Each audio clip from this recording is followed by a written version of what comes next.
Thunder boomed, rattling the narrow windows of the Veterans Transitional Housing Building as Timothy Grant stood stock still in the hallway. On the other side of the locked glass door, the same angry stranger from the courtroom pounded and screamed. Rain splattered the ground, driven by gusts of wind that turned the man's shouts into garbled roars. But amidst the deafening storm, Timothy could still catch certain words: "Hez a fraud," and "open up." Stephanie, the social worker who'd guided Timothy here, was on the phone with the police. He could see her voice tremble as she spoke quietly but urgently, giving the address and describing the man's threats. A security volunteer hovered to the side, his face pale, clutching a keyring with unsteady hands. Even through the sheets of rain, Timothy recognized the wild hate in the man's eyes, the same glare he had felt in the courtroom. Timothy's heart thudded against his ribcage. The flickering overhead light and the swirling storm triggered old memories from his time on the battlefield. His training told him to stay calm, but fear still tugged at his gut. He'd found a fragile sense of hope. Here a real bed, caring staff, a promise of a better tomorrow, and now in mere minutes, that feeling was under siege. Stephanie ended her call. "The police are on their way," she told Timothy, eyes flashing with concern. "Whatever you do, don't open that door." Timothy nodded. He wasn't about to let the man in, but he felt trapped. The hallway's shadows seemed to crawl up the walls, mirroring the anxiety churning inside him. A roll of thunder shook the building again, and the man outside reared back, pounding even harder. The glass rattled in its frame. A flash of headlights cut through the downpour. Police officers stepped out of a cruiser, huddling briefly under the eaves before confronting the intruder. Timothy exhaled in a rush as he watched the man Lyle and shout at the officers. One officer raised a hand, calmly urging him to step back. The second officer rested a hand near his belt, staying ready in case the man grew violent. "I think they've got him," Stephanie said, attempting a relieved smile. Timothy peered through the rain-streaked window, straining to see how the standoff might end. As if sensing Timothy's gaze, the furious man wheeled around and pointed an accusing finger right at him through the glass. His screams were drowned by thunder, but Timothy knew what he was shouting. "He's not who you think he is." His words pounded on Timothy's conscience, stirring old insecurities. After all, he'd spent so long on the streets, feeling invisible and full of shame. A tiny voice in the back of Timothy's mind asked, "Do I deserve the help I'm finally receiving?" But then he remembered the medals, the service record, the bombs he'd defused, and the lives he'd protected. He clenched his jaw. This man's hate came from ignorance, and Timothy couldn't let it rob him of the hope he was just beginning to hold. At last, the police coaxed the man away from the door. Through the swirling lights of the cruiser, Timothy saw the man flailing his arms, shouting at the officers. They opened the back door of the squad car and managed to guide him inside. He banged on the window, glaring back at Timothy as if vowing he wouldn't give up. Stephanie let out a shaky breath. "He's under arrest for causing a public disturbance. Let's hope he doesn't come back." The volunteer exhaled in relief, lowering his ring of keys. "Thank goodness," he muttered. Rain kept pelting the sidewalk outside, but the tension in the hallway eased. Timothy's shoulder, long injured in combat, ached from the stress, but he forced himself to relax. "Come on," Stephanie said gently, placing a hand on Timothy's arm. "Let's get you to your room. You need some rest." Timothy followed her into a modest bedroom containing 2 twin beds and a small dresser. One bed was unoccupied, so Janice, the program director, had told him he could have the space to himself. As soon as he entered, the weight of the day pressed down on him. He mumbled a soft, "Thank you," then collapsed onto the thin mattress. Stephanie lingered near the doorway. "The police might ask you some questions tomorrow," she said. "But they know you've done nothing wrong. Get some sleep. Well, handle the rest in the morning." Timothy nodded, pressing his palms against his tired eyes. "I appreciate everything you've done," he murmured. Outside, the hallway light clicked off, and Stephanie's footsteps faded. Alone in the dark, Timothy felt a swirl of relief, gratitude, and a gnawing uncertainty. Was the stranger's obsession over, or was he merely biding his time? Eventually, Timothy's exhaustion won out, dragging him into a fitful sleep. Distant thunder rolled through his dreams, merging with echoes of battlefield explosions. Faces blurred, voices screamed orders in the desert night. He jolted awake at one point, slick with sweat, his heart hammering so loudly he was sure everyone in the building could hear it. But the hallway was silent. No storm, no intruder, just the steady hum of the overhead lights. Sunlight sneaking through the curtains woke Timothy the next morning. For a moment, he forgot where he was. Then he remembered the bed beneath him was real. He wasn't in a soggy cardboard box or wedged beneath a freeway overpass. Sitting up, he gazed at the neat walls and the plain dresser. Relief swept him. After a quick wash in the shared bathroom, Timothy headed down the hall to the cafeteria. A few other residents were already there, sipping coffee and munching on toast. He tried not to stare, but he recognized the haunted look in some of their eyes. They were probably veterans too. Men and women whose lives had followed a similar path of service, then struggle. One of them gave Timothy a respectful nod, quietly inviting him to sit. Timothy joined them, grateful for the sense of belonging. Partway through breakfast, Stephanie arrived in the doorway, relief written on her face. "Morning," she greeted. "Lisa Harper just called. She's out of the hospital and determined to attend the hearing tomorrow. She wants to finalize your case with Judge Browning. If all goes well, you'll walk out free of trespassing charges, and you will officially be in the Veterans Outreach Program." Timothy's chest fluttered. The weight of possible jail time still haunted him, even though Judge Browning had seemed to change his tune. He pictured that moment in the courtroom when the judge's eyes fell on Timothy's service record, morphing from fury to disbelief. "Yeah," Timothy said softly, setting down his fork. "That's good news." Stephanie took a seat next to him. "It is. But I have to warn you, the man from last night posted bail this morning. He's not allowed near this facility or the courthouse, but well, you never know." She offered him a reassuring look. "We've informed the police. They'll keep an eye on things." Timothy's stomach lurched. He tried to swallow his fear, reminding himself that the law was on his side. It was strange to feel protected after so many years of being treated like a nuisance. "Thanks for letting me know," he said, voice subdued. The day passed in a restless haze. Timothy met briefly with a counselor to discuss possible therapy for PTSD, and later with Janice to confirm his room assignment was secure for as long as he needed it. Though the facility was far from luxurious, the staff was kind and the roof reliable. Timothy even received a voucher for a change of clothes, simple slacks, a clean shirt and better shoes, so he wouldn't have to face the judge in tatters again.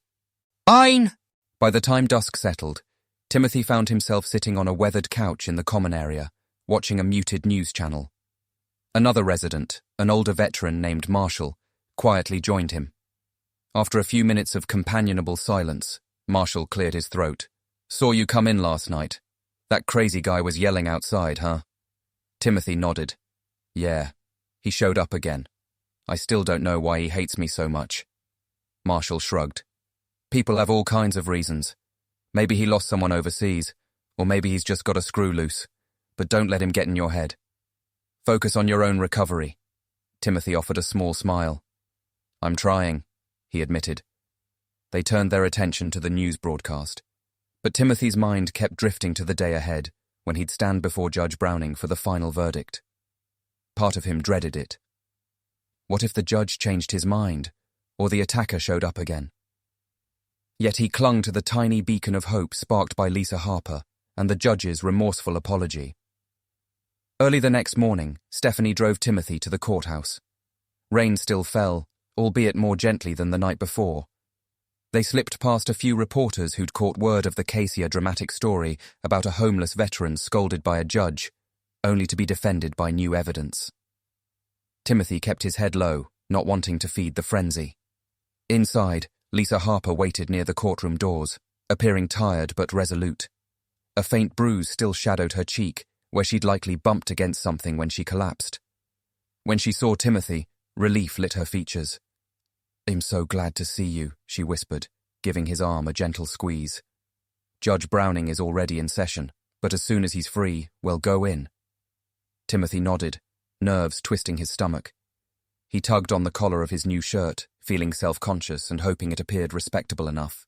Stephanie gave him a smile, sensing his anxiety. "You're okay," she soothed. At last, the bailiff opened the door and waved them in. Timothy's breath caught at the sight of the same courtroom that had once felt like a battle zone. It was brighter now, with sunlight filtering through the high windows. Judge Browning sat behind the bench, reading through papers with a calm focus. Gone was the scowl that had frightened Timothy before. The assistant prosecutor who had uncovered Timothy's veteran status gave a polite nod, silently acknowledging him. The judge set aside the stack of papers and cleared his throat. "Mr. Grant, Miss Harper, please step forward," he said. Timothy obeyed, his heart fluttering with adrenaline. He glanced at the gallery seats, relieved not to see the furious stranger anywhere. Judge Browning addressed the small gathering. "A few days ago, in this courtroom, I scolded Mr. Grant without knowing the full truth of his situation. Since then, I've reviewed his service records, heard from Miss Harper about the attempts he made to secure assistance through the VA, and learned of the injuries that contributed to his homelessness." He folded his hands, his eyes meeting Timothy's. "I owe you an apology, Mr. Grant. You served our country with honor, and you deserved far more respect than I gave you." A hush fell over the room. Timothy swallowed thickly. The memory of the judge's angry voice still lingered in his mind, but he couldn't deny that the man's tone was now genuinely remorseful. Judge Browning took a measured breath. "As for the trespassing charge, it's dismissed. Instead, we're placing you under a formal veterans outreach program. You will receive temporary housing, medical care, and legal assistance to help you reintegrate into civilian life. This court acknowledges your service and believes you should not be penalized for circumstances outside your control." Timothy felt tears prick at the corners of his eyes. He managed a raspy, "Thank you, Your Honor," though the words fell short of the gratitude he felt. Judge Browning rapped the gavel softly, then addressed Lisa. "Thank you for bringing these documents to my attention, Miss Harper. I understand you pushed yourself to the brink to ensure justice was served. The court is grateful for your dedication." She bowed her head slightly. "All I did was show the truth," she said. "Thank you for seeing it." The judge ended the session. Timothy stepped away from the bench, heart hammering with excitement. At last, the legal weight pressing on his shoulders had lifted. He turned to Lisa, but before he could speak, several reporters closed in. Cameras flashed, microphones were thrust forward. "Mr. Grant, how does it feel to have your charges dismissed? What will you do next?" Timothy winced, overwhelmed. He glanced at Lisa, who nodded encouragingly. Summoning courage, Timothy spoke haltingly into a microphone. "I'm just grateful for a second chance. People who served, people like Madont, always get the help they need when they come home. I hope this leads to better support for other veterans." He said no more, letting Lisa guide him out of the reporters' circle. Stephanie joined them, looking proud yet cautious. "The police are outside, making sure that troublemaker stays away," she said quietly. "We're taking you straight back to the transitional home." Timothy's shoulders sagged in relief. Through the courthouse windows, he could see patches of grey sky beginning to break apart, revealing glimpses of blue. A fitting symbol, he thought, storm clouds moving away, letting in sunlight. As they stepped onto the courthouse steps, Timothy felt the breeze against his clean shirt. For the first time in a long time, he could breathe freely. No more looming threat of jail. No more daily terror of life on the street. There would still be hardships therapy, job searches, facing the emotional scars from war, but at least he wasn't alone. Lisa pressed a folder into his hands. "Your discharge papers, copies of your commendations, keep them safe," she said gently. Timothy's gaze lingered on the official seals and signatures, proof that he was more than just a homeless nobody. They reached Stephanie's car, where the driver's seat offered a view of a city that suddenly felt full of promise. Tim buckled in, and as they drove off, Lisa leaned her head back, content that the case had ended justly. Stephanie spoke about setting up more counselling appointments and a job search.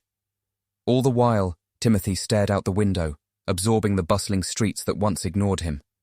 A surge of emotion swept over him. He clutched the dog tags hanging beneath his shirt, remembering the day he first received them, how proud he had been of his name etched in steel. Despite the storms, Both literal and figurative, he had made it through. That evening, back at the transitional home, staff members greeted him with warm smiles and handshakes.